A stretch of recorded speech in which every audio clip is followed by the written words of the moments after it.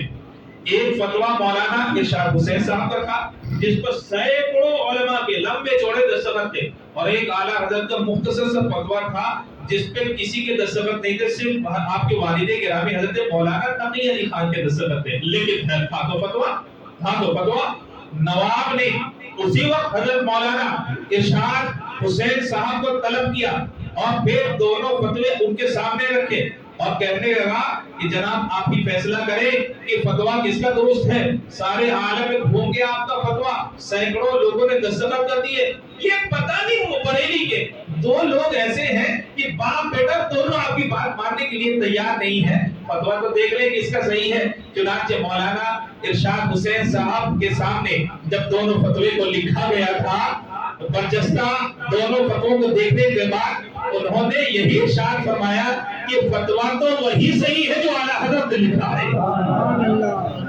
فتویٰ تو وہی صحیح ہے جو اعلیٰ، دیکھیے جو عالم ہوگا نا وہ حق کو بہت جلدی قبول کر لیتا ہے، وہ حق کو بہت جلدی قبول کر لیتا ہے۔ مولانا ارشاد حسین صاحب تو بڑے عالم نہیں تھے۔ اب نواب نے کیا، اس نے کہا کہ اگر فتویٰ ان کا درست تھا تو سینکڑوں لوگوں نے آپ کے فتوے پر کیوں دستخط کیے؟ کہا ان لوگوں نے مجھے دیکھا اس لیے دستخط کیے، اور اعلیٰ حضرت نے شریعت کو دیکھا اس لیے دستخط نہیں کیے۔ ان لوگوں نے مجھے دیکھا اس لیے دستخط کیے۔ اب جب نواب کو اعلیٰ حضرت کے بارے میں معلوم ہوا اتنے بڑے عالم کہ ہمارے علاقے کے جو سب سے بڑے عالم ہیں مولانا ارشاد حسین صاحب، ان سے بھی بڑھ چڑھ کر کے فتویٰ دے، تو اس کے دماغ میں ایک بات آئی، بہت بھاری برکم ہوں گے اور بہت لمبے چوڑے ہوں گے، بہت عمر دراز ہوں گے۔ اب انہوں نے مولانا ارشاد حسین سے کہا کہ بھائی وہ اتنے بڑے عالم ہیں تو ذرا ہماری بھی ملاقات کرا دو، ہماری بھی ملاقات کرا دو۔ مولانا ارشاد حسین صاحب نے جواب دیا وہ ایسے نہیں آئیں گے، وہ ایسے نہیں آئیں گے۔ اگر کوئی معتمد جا کر کے بولے تو ہو سکتا ہے وہ آ جائے، ورنہ آپ کے بلانے سے تو پتہ نہیں آئیں گے۔ اگر کوئی ایک چھوٹا سا MLC، ایک چھوٹا سا کارپوریٹر، اگر آپ کو ہم جیسے لوگوں کو بلا لے ہم دوڑے دوڑے چلے جائیں، لیکن یہ خاندان اعلیٰ حضرت کی ریت ہے کہ کبھی بھی دنیا داروں کے کہنے پر نہ گئے، کبھی بھی دنیا داروں کے کہنے پر نہ گئے۔ وہاں پر ایک شیخ صاحب تھے جو اعلیٰ حضرت کے دور کے شیخ، بولے تو یہ ذات کے شیخ نہیں، بڑے بزرگ تھے، بہت دور کے خاندان کے رشتہ دار تھے۔ وہ اس وقت پوسٹ آفس میں کام کرتے تھے، ان سے سفارش کروائی تو انہوں نے عرض کیا حضور اعلیٰ حضرت سے آپ کی جب بھی طبیعت ہو تو آنے کی ایک گنجائش نکال لے، سواری بھیج دی جائے گی۔ تو اعلیٰ حضرت نے ایک موقع پر اسے قبول کر لیا۔ نواب کی بارگاہ میں آئے تو نواب کا تصور تھا بڑے موٹے ہوں گے، بڑے تازے ہوں گے، لیکن اعلیٰ کا حال یہ تھا بالکل دبلے پتلے بچے جیسے تھے، بالکل وہ ابتدائی مرحلہ تھا نا۔ تو دیکھ کر کے تعجب میں پڑ گیا، یا اللہ یہ لڑکا جو اتنا بہترین لکھے۔ وہ کہتے ہیں نواب اپنے تخت پر سے کھسک گیا اور اپنے بغل میں اعلیٰ حضرت کو بیٹھا، اپنے بغل میں اعلیٰ حضرت۔ بات یہاں پہ ختم نہیں ہوئی۔ دیکھو جو پڑھا لکھا آدمی ہوتا ہے نا تو وہ کچھ نہ کچھ سوال جواب کرتا ہی رہتا ہے۔ نواب نے بہت کچھ پوچھا، اعلیٰ حضرت نے جواب دیا۔ تو نواب نے کہا آپ نے منطق پڑھی ہے؟ منطق کے فن ہوتا ہے، آپ نے پڑھی ہے؟ تو اعلیٰ حضرت نے کہا کہ کوئی خاص نہیں۔ تو نواب کے دربار میں مولانا عبدالحق صاحب خیرآبادی، بہت بڑے منطقی، بہت بڑے منطقی۔ تو نواب نے مشورہ دیا کہ جب آپ اتنے اعلیٰ ہیں تو منطق میں بھی اعلیٰ ہو جائیں، منطق میں بھی اعلیٰ ہو جائیں۔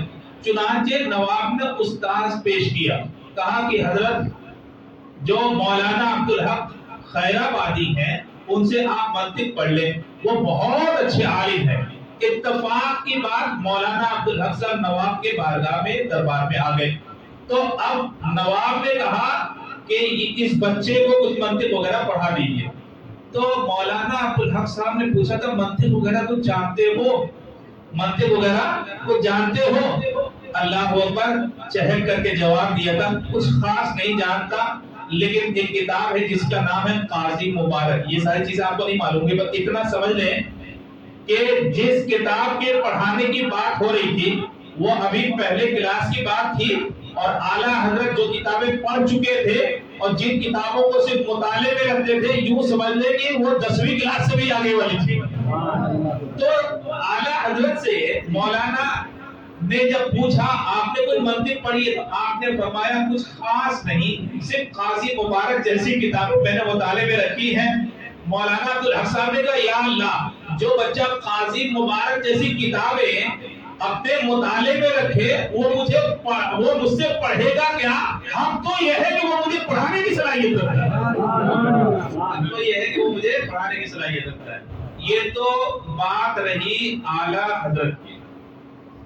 حضرت مولانا ملک العلماء ایک واقعہ بیان کرتے ہیں کہ اعلیٰ حضرت لکھواتے کیسے۔ آج تو ذکر انہی کا چل جائے، بھائی نبی کا جو ذکر ہے انہی سے زندہ تو ہمیشہ سے اور ہمیشہ ہی رہے گا، لیکن جو چاندنی اور جو چکا چوند اعلیٰ حضرت کی وجہ سے پیدا ہوئی ہے دوسرے کے اس سے، وہ بات نظر نہیں آتی ہے۔ اب سنو، اعلیٰ حضرت عظیم البرکت علی رحمت الرضوان لکھواتے کیسے۔ ابھی آپ نے کہا نا کنزُ ایمان، کنزُ ایمان کیا قرآن پاک کا ترجمہ ہے۔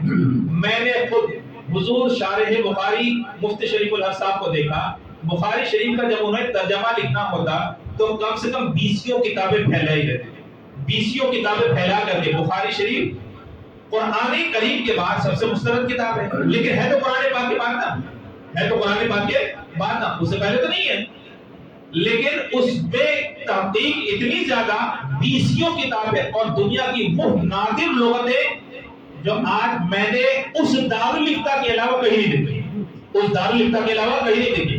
وہ لغتیں ترکی سے حضرت نے منگائی تھی، ترکی سے منگائی تھی، اور ان لغتوں کو دیکھ کر کے 20 کتابیں کھول کر کے حضور شارح بخاری نے بخاری شریف کی شرح دی تھی۔ تو ایک آدمی کو ایک کتاب سے ترجمے کے لیے اتنے کتابوں کی ضرورت پڑتی ہے، 50 اور 100 کتابوں کی۔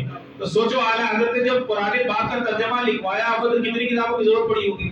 لیکن جانتے ہو حضور صدر الشریعہ علی رحمت الرضوان نے اعلیٰ حضرت عظیم البرکت علی رحمت الرضوان کی بارگاہ میں عرض کی کہ حضور جہاں اتنے سارے کام ہو رہے ہیں قرآن پاک کا ترجمہ بھی ہو جاتا ہے، تو ابتدا میں اعلیٰ حضرت نے منع فرمایا۔ کیوں منع فرمایا؟ تو سنو، قرآن پاک کا جو ترجمہ ہوگا لکھنے والا باوجود ہو، روشنائی اچھی ہو، کاغذ پاک چیزوں سے تیار کیا گیا ہو، پھر یہ کہ چھاپنے والا بھی مسلمان ہو، تمام طہارتوں کا اہتمام کیا جائے، اس کے لیے بہت ساری شرائط ہیں، جو شرائط پورا ہونا مشکل تھا۔ تو اعلیٰ حضرت عظیم البرکت علی رحمت الرضوان نے فرمایا کہ امجد علی رہنے دو، یہ کام پھر بعد میں دیکھ لیں گے، ابھی اس معیار پر کوئی اتر نہیں رہا کہ اس کو کوئی چھاپ سکے، اس کو کوئی چھاپ سکے۔ حضور صلی اللہ علیہ رحمت الرضوان فرماتے میں واپس آ گیا، لیکن پھر رات میں میرے دل میں یہ بات آئی کہ نہیں، قرآن پاک کا ترجمہ ہونا ہی چاہیے، دنیا کی عظیم ترین کتاب ہے، اس سے بہتر کتاب کو اللہ نے نازل ہی نہیں فرمائی ہے، سب سے مستند کتاب، اس کا ترجمہ تو ہونا ہی چاہیے۔ لہذا دوسرے دن پہنچے اور عرض کیا حضور، کہا حضور ترجمہ تو فرمائی دے، کہا ترجمہ تو فرمائی دے۔ کیوں؟ کل میں نے جو بات کہی تھی، حضور ہو سکتا ہے ہم نہ کرا پائے، ہماری نسلوں میں اللہ کوئی ایسا پیدا فرما دے جو ان تمام چیزوں کا اہتمام کر لے، تمام چیزوں کا اہتمام کر لے۔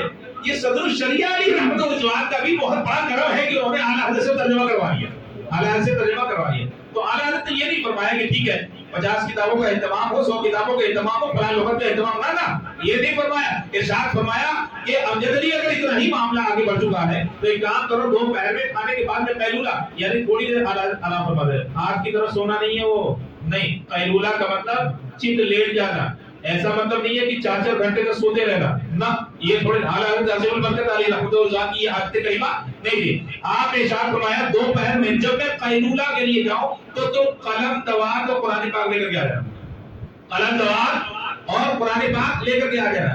کمال ہے۔ اب حضور صدر الشریعہ علیہ رحمت الرضوان فرماتے ہیں کہ میں آیتیں پڑھ کے سناتا تھا اور اعلیٰ حضرت فر ترجمہ کرتے چلے جاتے تھے، یہاں تک کہ میں لکھ بھی نہیں پاتا تھا۔